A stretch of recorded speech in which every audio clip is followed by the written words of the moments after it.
की where is Dangekar, where is Dangekar. तर माझं त्याच्यावरती उत्तर आहे हिअर इज दंगेकर. ही त्यांची जामिनाची ऑर्डर आहे जी मी त्यांना आता सुपूर्द केलेली आहे. स्वारगेट पोलीस स्टेशन येथे जो एक बनावट आणि खोटा गुन्हा दाखल केला होता, ज्याच्यामध्ये रवींद्र दंगेकरांचा मी वारंवार सांगितलं की कुठलाही डायरेक्ट इनडायरेक्ट कुठलाही संबंध नव्हता, तरी सुद्धा त्यांना त्याच्यामध्ये आरोपी केलं गेलं होतं आणि आरोपी केल्यानंतर त्यांच्या पत्नीसह त्यांना आरोपी केलं होतं.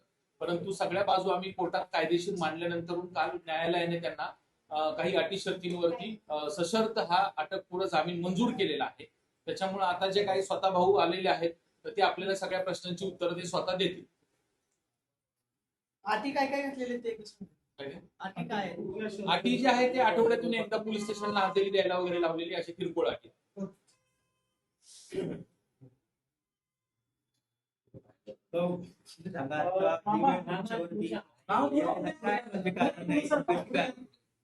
तुमच्यावर गुन्हा दाखल झाला म्हणजे तुम्हाला अटकपूर्व जामीन मिळालेला आहे. पहिल्यांदा गुन्हा दाखल झालाय त्याच्यावर तुमची प्रतिक्रिया बघा. याच्यामध्ये हा प्रोजेक्ट जो आहे हा प्रोजेक्ट वादग्रस्त गेली 7-8 वर्ष हा प्रोजेक्ट वादग्रस्त. खरं तर हा प्रोजेक्ट माझ्यासह 4 आमच्या मित्र परिवारांनी एक व्यवसाय आपल्या मुलाबाळांसाठी भविष्यासाठी केलेला प्रोजेक्ट होता.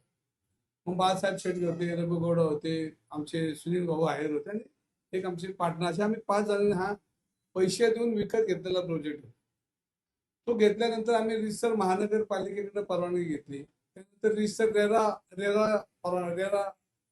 रेराची परवानगी घेतली आणि आम्ही महानगर बँकेचे त्याच्यावर 5 कोटीपेक्षा जास्त कर्ज घेतलं. हा आमचा प्रोजेक्ट चालू झाला. हा प्रोजेक्ट चालू झाल्यानंतर ह्याला 1, 2, 3, 4 स्लॅब झाल्यानंतर हे आम्हाला थोडी राजकीय, मी आमदार झालो, पुणेकरांनी मला आमदार केलं, लोकसभेत आम्ही निवडणूक. हा प्रोजेक्ट वर्क आहे हे स्वप्न मंत्रालयात पडले. मग ते स्वप्न पाडणारे कोण होते ते तर पुण्यातले काही लोक होते आणि त्यांच्या मध्यस्थीने मंत्रालयामध्ये स्वप्न पडलं की हा वर्कचा प्रॉपर्टी. म्हणून आम्हाला संभाजीनगर न्यायालयाने त्यांच्या मार्फत महानगरपालिकेला नोटीस दिली आणि आमचा प्रोजेक्ट थांबवला. मग आम्ही तो 2-4 वर्षाचा जो काळ गेला ते आम्ही न्यायालयीन फाईट करता करता मग आम्हाला काही तिथे न्याय मिळाला नाही. पण हा जो नोटीसचा सगळा मंत्रालयातून झालेला कारभार, मी आमदार असल्यामुळे मी त्या समक्ष अधिकाऱ्यांकडे जाऊन बसलो. आम्ही जाऊन बसलो, त्या अधिकाऱ्यांनी दरवाजाला कुलूप लावलं, माझ्या पाया पडला, आणला, दंगेकर साहेब मी जाणून बुजून तुमचं हे करणार नाही. आणि तो डबा खात होता. मी त्याला म्हणलो, तू डबा खातो, तू आमच्या मुलाबाळांच्या ताटात माती घालवतो, तू कसं काय जेवत बसतो. तर त्यांनी माझ्या पाय धरले, म्हणला हा मी केलेला नाही, माझ्या वरिष्ठांचा ह्याच्यावर दबाव आहे आणि त्यामुळे मी हे सगळं तुम्हाला नोटीस देतोय. आणि नोटीस दिल्यानंतर आम्ही ती फाईट केली. आमचा प्रोजेक्ट 4-5 वर्ष बंद झाला. आमच्या आर्थिक सगळी प्रॉब्लेम आला ना. आर्थिक प्रॉब्लेम आल्यानंतर एवढा मोठा प्रोजेक्ट झाल्यानंतर आर्थिक बँकेचं व्याज आहे, लोकांचे घेतलेलं कर्ज आहे, बाकीच्या काय गोष्टीत हा अडचणीत आणण्याचं काम मंत्रालयातून झालं. आता मला नाव विचारू नका, ते नाव मी पुढच्या आठवड्यात घेणारच. आणि हा झाल्यानंतर आम्हाला हायकोर्टाने त्याला क्लीन चिट दिली. बघा, म्हणजे 5-6 वर्ष आमच्यावर जो अन्याय झाला तो ह्याच्यामुळे झाला. आणि ज्या मंत्र्यातून ह्याला आदेश दिला त्या मंत्रालयात माझा त्यांच्यावर डायरेक्ट आरोप आहे की हा जलील, त्याचा खलील शेख नावाचा आमच्याकडे त्या साईटवर एक व्यक्ती काम करतो आणि त्याने आत्महत्या केली. पण ही आत्महत्याने हा प्रशासनाने केलेला खून आहे. कारण ह्याच्यामध्ये आम्ही 5-6 लोक आहेत, आमचा परिवार आहे. मी मागच्या वेळेला म्हणतो, ह्याच्यापूर्वी तुम्हाला माझे पार्टनर म्हणले की आम्हाला आत्महत्या करायची वेळ आली. ह्या खुनाचा पाडा हा मंत्रालयापर्यंत पोहोचणार आणि ह्याची सखोल चौकशी झाली. पण हा प्रोजेक्ट कुणी बंद केला, कोणासाठी बंद केला, कुठल्या राजकारणाने बंद केला आणि रवी दंगेकरला एकट्याला मारा तुम्ही हो. आमची मुलं बाळ आहेत, त्यांची मुलं बाळ आहेत, माझ्या पार्टनरची मुलं बाळ आहेत, ह्यांच्यावर तुम्ही अन्याय करता. आणि हा खलील शेखचा जो आत्महत्येचा प्रकार हा 302चा गुन्हा आहे. आणि पोलीस अधिकाऱ्यांना कसं कळत नाही, सगळं कळतंय. आणि पोलीस अधिकारी ज्या पद्धतीनं सरकारचं ऐकतात, सरकारमधल्या राजकारणी लोकांचं ऐकतात आणि त्यांच्या ऐकण्याने हा जो हल्ला करत असेल तर ते चुकीचं आहे. शेवटी संविधान आहे, लोकशाही आहे. आजचं उद्या आहे, आजचं मरण उद्या आहे, उद्याचं मरण परवा आहे. आणि ह्याच्यामध्ये ज्यांनी चुकीचं काम केलं त्यांना भविष्यामध्ये शेवटी दंगेकर आहे. तुम्ही आमच्या बायका पोरांच्या डोळ्यातलं पाणी आणलं तर आम्ही तुम्हाला सोडणार नाही, हे नक्की. हे तर दे आणि घे, हे तर होणारच. तुम्ही खलील शेख यांच्या आत्महत्या नसून कोण आहे असं म्हणताय, नेमकं काय सांगायचं तुम्हाला? नाही, याच्यामध्ये तुम्हाला माहिती आहे की मागच्या लोकसभा असेल, विधानसभामध्ये असेल, तुमची काही लोक तिकडे गेली होती. माझी निवडणूक आली की तुम्हाला वक्फ जागा आवडती, वक्फ आवडतो किंवा वक्फची जागा आवडती. बरोबर, मला एकही मुस्लिम समाजाने विरोध नाही केला. वक्फची जागा मी घेतलेला विरोध कोण करताय? तर माझे विरोधक करतात. मी ज्यांच्या विरोधात निवडणूक लढवली ते करतात. आणि मग ही लोक कोण पाठवतो, कोणाचा मामाचा पोरगा जातो, कोणाच्या बहिणीचा पोरगा जातो, कोण जातो, हे सगळे जगाला माहिती आहे. आणि कोण करते हे तुम्हाला आणि मला बी माहिती आहे. मग ह्याच्यामध्ये जर तुम्हाला जर वक्फची जागा, मी मुस्लिम समाज कधीच वाईट बोलला नाही, पण वाईट कोणाला वाटतं की माझ्या विरोधकांना, माझ्या विरुद्ध निवडणूक लढवलेल्या लोकांना. म्हणजे सगळ्यात गंभीर गुन्हा आहे की पैसे देऊन तुम्ही लोक फिरताय आणि आमच्या मुलं बाळ रस्त्यावर येतील यासाठी तुम्ही काम करा. राजकारण असं नसतं. तुमची माझी लढाई माझी आहे. तुम्ही मला घेऊन चौकात फाशी द्या, मी हाय घ्यायला. पण तुम्ही शेडगेंचे असेल, गौडा असतील, हे सगळे गोरगरीब लोक, त्यांची मुलं बाळ आहेत, शिक्षणाला आहेत. आमच्या सुनील आयरनचा मुलगा तर शिक्षण करतोय, त्यांनी फक्त आपल्या पोटा पाण्यासाठी मुलासाठी प्रयोजन केलं आणि तुम्ही त्यांच्यावर असा हल्ला करताय. आणि मी रवी धंगेकर आहे, मला चौकात घेऊन फाशी द्या, मी तयार आहे. पण तुम्ही असा अन्याय करू नका, राजकारण इतक्या सरळ नेऊ नका. आज आपण देशात पाहिलंय की आता लोक रस्त्यावर आहेत. काही दिवसांनी आमच्या असेल तुम्हाला बी धोपटणार आहे जनता, कारण जनतेला कळलं की आम्ही लोक नीट वागत नाहीत. आणि याच्यामध्ये जो खलील जो आहे त्याला मी पाहिलं बी नाही बिचारायला. आणि त्याचं त्या दुर्दैव आहे, त्याच्या कुटुंबाला ज्या वेदना आहेत त्या वेदना मला आहेत, कारण शेवटी माणूस आहे. आणि हा राजकारणाचा देश असला तर आतमध्ये माझा माणूस जिवंत आहे. आणि ह्याच्यामध्ये जे आम्हाला त्रास झाला त्याच्याबद्दल मी स्वतः सक्षम आहे. मी माझी फाईट देणार आहे. माझा आवाज कोण दाबू शकणार नाही. मी पुणेकर आहे आणि आम्ही 4-5 लोक पुणेकर म्हणून आम्ही रस्त्यावर आलोय. आणि हा डाव जुनाच होता की बोटची जागा काढायची, आमच्या बायकांना अटक करायची, जेलला न्यायची, हे जुनच चाललेलं आहे. मधल्या काळात 2 दिवसात तर मी ऐकत होतो दंगेकरला आता मोका लागणार आहे. मोका चौका काय असेल ते लागू द्या, पण माझ्यावर तुम्ही करा, माझ्या मुलाबाळांवर, माझ्या मित्रांच्या मुलाबाळांवर जाऊ नका. हे राजकारण करू नका. आणि जर राजकारण करायचं तर समोर यांनी आहे ना.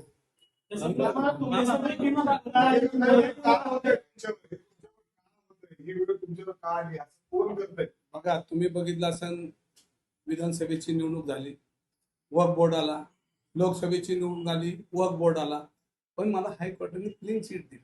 म्हणजे हे कोण करत होते तुम्हाला माझ्यापेक्षा जास्त माहिती आहे. तुम्ही म्हणजे तुम्ही नाही वैयक्तिक, जे प्रेस तिथं जाऊन येत होती, ते समोर बोलत होते, जे तुमच्याशी डायलॉग करत होते, ह्या लोकांना खात्रीने विचारा की तुम्ही जे एखादा प्रोजेक्ट, आणि राजकारणामध्ये बायका पारवर येत नाहीत.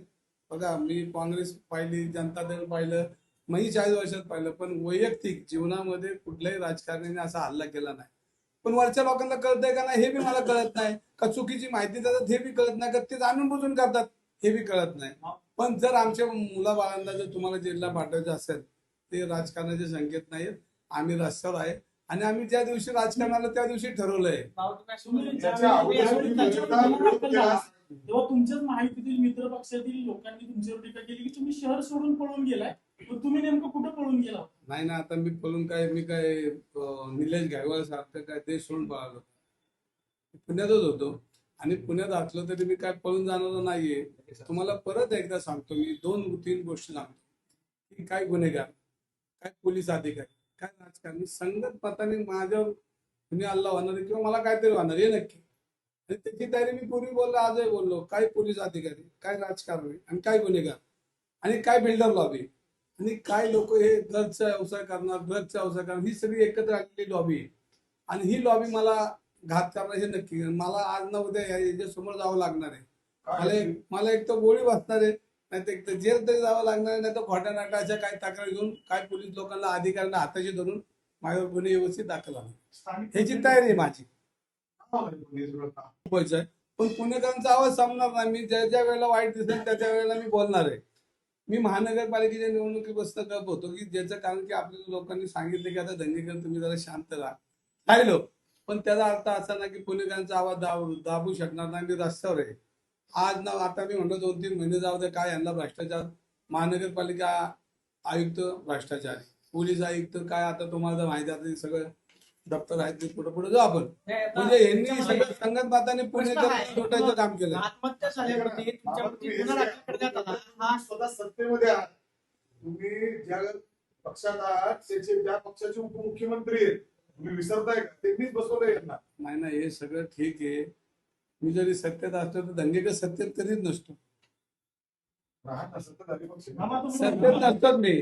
दंगेकर सत्तेत आहे पण दंगेकर सत्तेत नाही. मामा तुम्ही आता मागं खोटा गुन्हा दाखल दाखल होता. झाला म्हणून नेमकं खोटा गुन्हा कसा दाखल? नाही, शेवटी वकील साहेबांनी त्यांनी माझ्या वतीने बाजू मांडली, त्यांचे तर मी आभार मानतो. एक पोटतिडकीने त्यांनी ज्या पद्धतीने कालच्या केसमध्ये आपण बघितलं असेल की त्यांनी दाखल केल्यानंतर से येत नव्हता.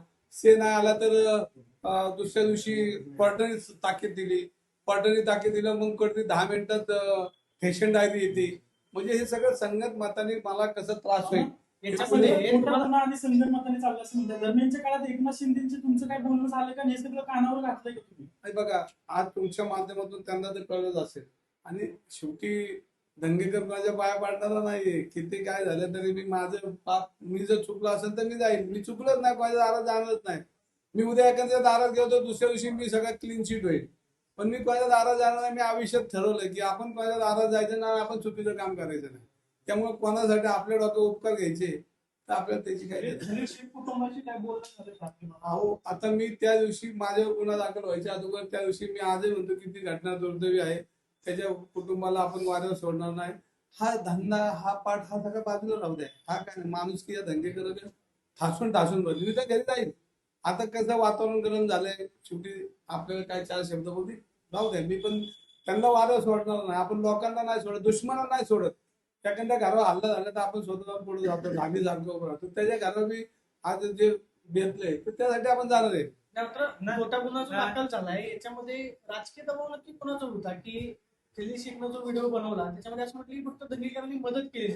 वकील असं म्हणतात की खोटा गुन्हा दाखल करण्यात आला. नाही, हे गुन्हा दाखल करण्याच्या आधी पोलीस आयुक्तांना कोणाचा राजकीय दबाव होता का? कोणाचा फोन गेला का? किंवा त्या फोनवरून तुमच्यावरती गुन्हा दाखल झाला? नाही बघा, आता अनेक घटना पुण्यात घडल्या जातात. मागच्या आठवड्यात कोंडव्यामध्ये घटना घडली. त्या मृत्यूने डीसीपीचं नाव लिहिलं, पीआयचं नाव लिहिलं, काही लोकांची नावं लिहिली. कुठे गुन्हे दाखल झाले हो? त्यांनी तर नावं लिहिली होती. तुम्हाला माहिती कोंडव्याला मागच्या आठवड्यात तो प्रकार झाला. डीसीपीचं नाव लिहिलं तरी त्यावर गुन्हा नाही. आणि दंगेकरचा संबंध नाही. मी तिथं पार्टनर नाही, पण ठीक आहे माझी पत्नी आहे. पण आम्ही 2015ला ह्याचा राजीनामा दिला किंवा ह्याच्यातून बाहेर पडलो.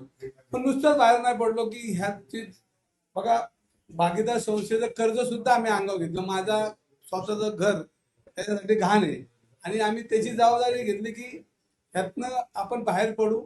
आपल्यामुळे लोकांना त्रास होतोय त्या प्रोजेक्ट मधनं आम्ही बाहेर पडलो. पण कर्ज घेऊन बाहेर पडलो, नापा घेऊन बाहेर नाही पडलो, कर्ज घेऊन बाहेर पडलो. माझा स्वतःचा फ्लॅट घाण आहे आणि माझ्या मित्रांना पण व्यवस्थित तो विकसन करता यावं ह्यासाठी मी बोलत होतो.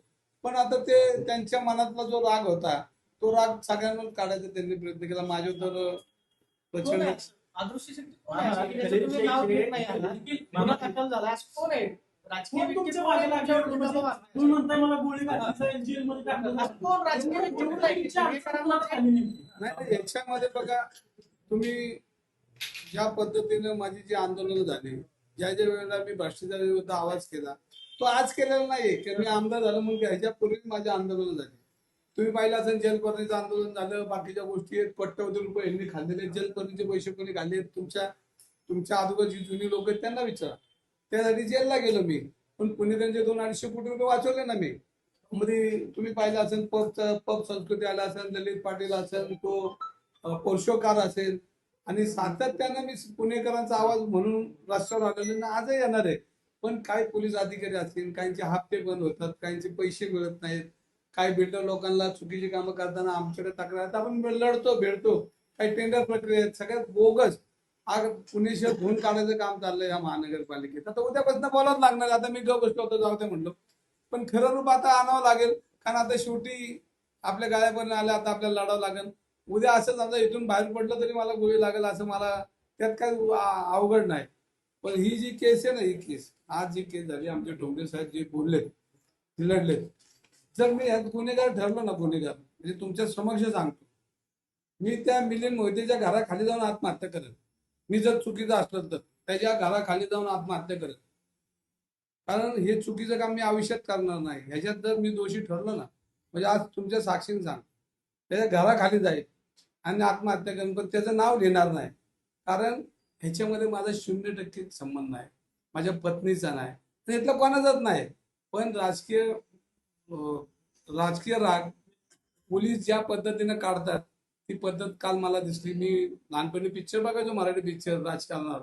ते माझ्या दृष्टीने ते एक आता पिक्चर होईल असं दिसतं, एक सिनेमा होईल असं मला वाटतं.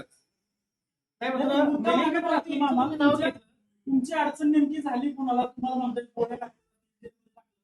असं कोण नेत आहे की जेवढं तुमच्यावर नाही, आता हे तुम्ही जे बोलताय तुम्हालाही माहिती, मलाही माहिती, 2-4 दिवस थांबा, सगळ्यांची नाव मिलिंद मोहितेंचं तुम्ही नाव घेतलं. त्याला मिलिंद पद्धत मोहितेंच्या आहे. घरी जाऊन मी घराकडे जाऊन आत्महत्या करेल, ते डीसीपी आहेत. मिलिंद मोहितेंना कोणाचा दबाव होता का?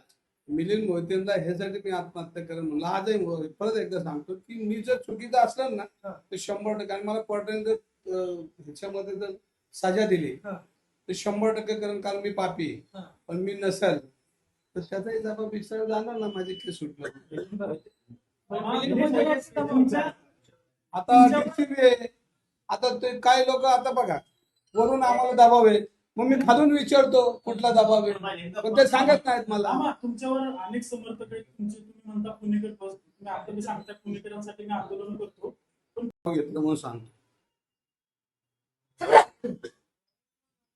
कायदा हा काय पप्पू नाहीये. आज गाडीवर बसवला आणि उद्या त्याला बाहेर काढला. कायदा हा कायदा आहे.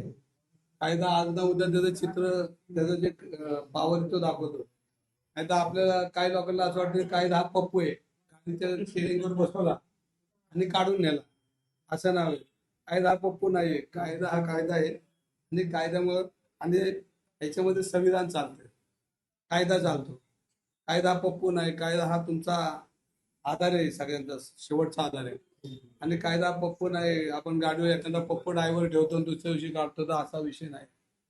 आता कायदा काय लोक म्हणतात संविधान धोक्यात आलंय, त्याच्यामुळेच. नाही, संविधान म्हणजे आता हे आपण बघतो. आता बघा, मी परत एकदा सांगतो की राजकारण बोलायचं नाही ठेवलं, पण आता देशात चाललं ते आता काही दिवसांनी लोकांच्या घराघरात आहे. फक्त आता लोक वाट वागतात, जे चुकीचं वागतात त्यांना ठोकणार आहेत. त्याच्यामध्ये आम्ही चुकीचं वागतो तर आम्हाला बी ठोकणार आहे. आता काही दिवसांनी नेपाळ, श्रीलंका झालं तसं होणार. नाही, दंगेकर कधी बंद होते? दंगेकर फक्त बघत होते की काय चाललंय ते. दंगेकर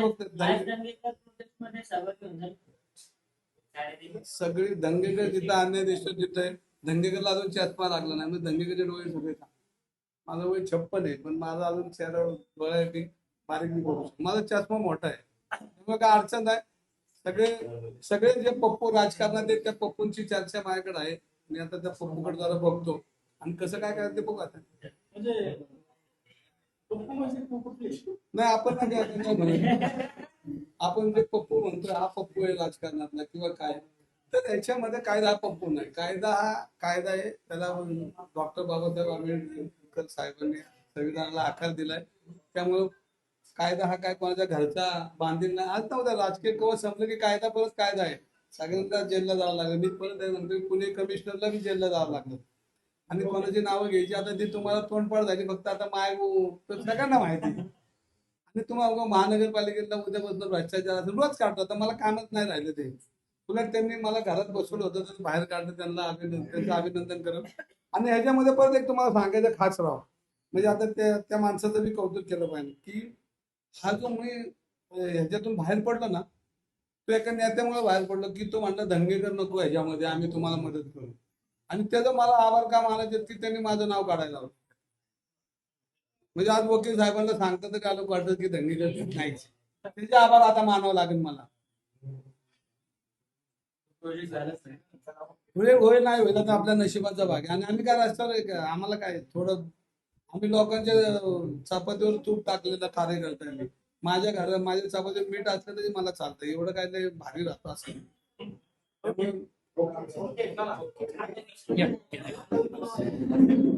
तुमच्या जीवावर कोण उठलंय?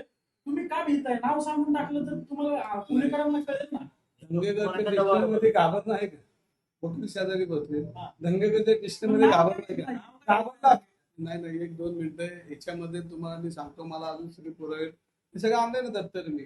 हे सगळं दप्तर आणलंय बघा. या देशात राज्य चालतं, लोकशाही चालते. ठीक आहे, इकडे तिकडे. तुम्हाला माहिती का, पुणे पोलीस आयुक्त जेलमध्ये होते आपले. कायदा काय म्हणतो, फक्त 19-20 राजकीय कवच जोपर्यंत आहे तोपर्यंत.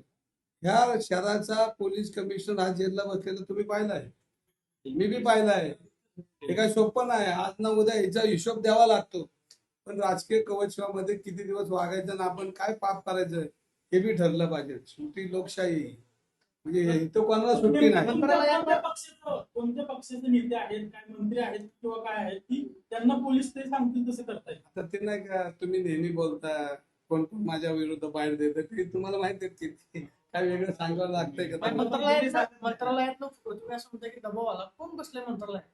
एवढे सगळे कॅबिनेट दबाव आहे, टाकणारे 30-35 व्यक्ती, जणांचं मंत्री कॅबिनेट वगैरे आहे. आहे की मंत्रालयात? कॅबिनेट मंत्री आहेत. कोण बसलाय असं मंत्रालयामध्ये की दंगेकरांवरती नजर ठेवून? खाल पडून वरपर्यंत. आता शेवटी मंत्रालयामध्ये व बोर्डच्या अधिकाऱ्यांना कोण सांगू शकतो, कोणता दबाव आणू शकतो? आपण लोकशाही आहे, आपण पत्रकार आहे, बी नगरसेवक आमदार आहे, सगळ्यांना माहिती आहे. आणि हे काय लुंगे सुंग्यांचं काम नाहीये. हे काय लुंगे सुंग्यांचं काम नाही. इथले कोण मंगलसूत्र चोरबीर यांचं काम नाही. हे काम वरिष्ठांचं आहे. आणि त्यामुळे हे सगळ्या गोष्टी घडल्या जातात. आता ते कधी नाव घेणार?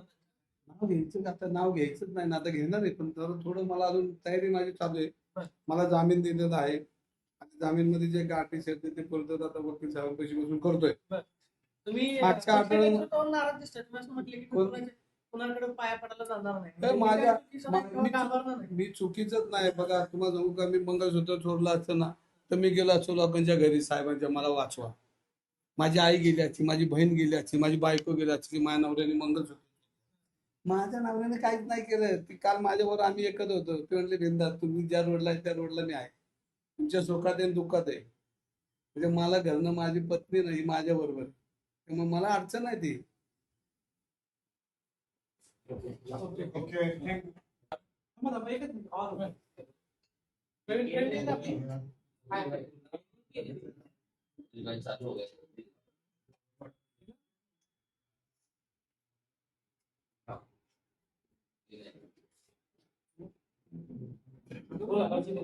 झालं? आपण गेली 8 दिवस झाले एक सर्वजण प्रश्न विचारत होता. आपल्या बरोबर बऱ्याच जणांनी हा प्रश्न विचारला की where is Dangekar, where is Dangekar. तर माझं त्याच्यावरती उत्तर आहे, हिअर इज दंगेकर. ही त्यांची जामिनाची ऑर्डर आहे जी मी त्यांना आता सुपूर्द केलेली आहे. स्वारगेट पोलीस स्टेशन येथे जो एक बनावट आणि खोटा गुन्हा दाखल केला होता, त्याच्यामध्ये रवींद्र दंगेकरांचा मी वारंवार सांगितलं की कुठलाही डायरेक्ट इनडायरेक्ट कुठलाही संबंध नव्हता, तरी सुद्धा त्यांना त्याच्यामध्ये आरोपी केलं गेलं होतं. आणि आरोपी केल्यानंतर त्यांच्या पत्नीसह त्यांना आरोपी केलं होतं.